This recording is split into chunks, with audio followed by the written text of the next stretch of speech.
আসন্ন prime minister gold cup জাতীয় football tournament আমাদের তরুণ প্রজন্মের সেরা পারফরম্যান্স নিশ্চিত করতে এবং রূপসা, তেরোখাদা ও দিঘলিয়ার প্রতিটি স্কুলের শিক্ষার্থীদের খেলাধুলায় উদ্বুদ্ধ করার লক্ষ্য নেওয়া হয়েছে এক বিশাল উদ্যোগ। খুলনা ৪ আসনের গণমানুষের নেতা জনাব আজিজুল বারী হেলাল ভাইয়ের পক্ষ থেকে স্থানীয় উদীয়মান ফুটবলার ও কোমলমতি শিক্ষার্থীদের মাঝে বিতরণ করা হয়েছে প্রফেশনাল স্পোর্টিং ও ক্রীড়া সামগ্রী। গত 23 আগস্ট রবিবার সন্ধ্যায় টিএসবি ইউনিয়ন পরিষদ চত্বরে অত্যন্ত উদ্দীপনা উৎসবমুখর পরিবেশে এই ক্রীড়া সামগ্রী বিতরণ অনুষ্ঠান আয়োজন করা হয়। খুলনা জেলা স্বেচ্ছাসেবক দলের আহ্বায়ক আতাউর রহমান রুনুর দক্ষ সঞ্চালনায় উক্ত অনুষ্ঠানে প্রধান অতিথি হিসেবে বক্তব্য রাখেন খুলনা জেলা বিএনপির যুগ্ম আহ্বায়ক খান জুলফিকার আলী জুলু। অনুষ্ঠানে বিশেষ অতিথি হিসেবে আসন অলঙ্কিত করেন খুলনা জেলা বিএনপির সম্মানিত সদস্য আনিসুর রহমান, মোল্লা রিয়াজুল ইসলাম, আসাফুর রহমান ও সাইদুর রহমান। এছাড়াও উপস্থিত ছিলেন রূপসা উপজেলা বিএনপির আহ্বায়ক মোল্লা সাইফুর রহমান, সদস্য সচিব জাবেদ হোসেন মল্লিক, টিএসবি ইউনিয়ন বিএনপির আহ্বায়ক খান আনোয়ার হোসেন, সদস্য সচিব আজিজুর রহমান, খুলনা জেলা যুব দলের সদস্য তরিকুল ইসলাম রিপন, রূপসা পূর্ব থানা ছাত্র দলের সদস্য সচিব S M. Abu Saeed, TSB union স্বেচ্ছাসেবক দলের সদস্য সচিব নাইমুল ইসলাম সহ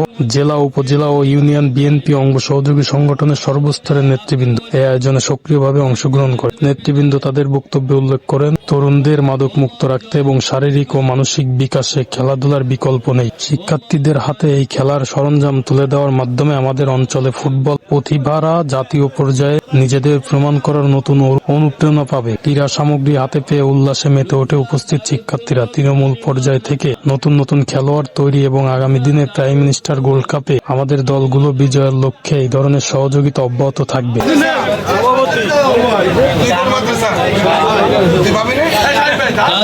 মাধ্যমিক বালিকা বিদ্যালয়, মাধ্যমিক বালিকা বিদ্যালয়,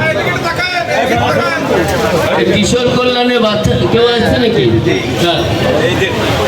এই যে স্যার আছে, কিশোর কল্যাণে স্যার আছে, তুমি করে দিও।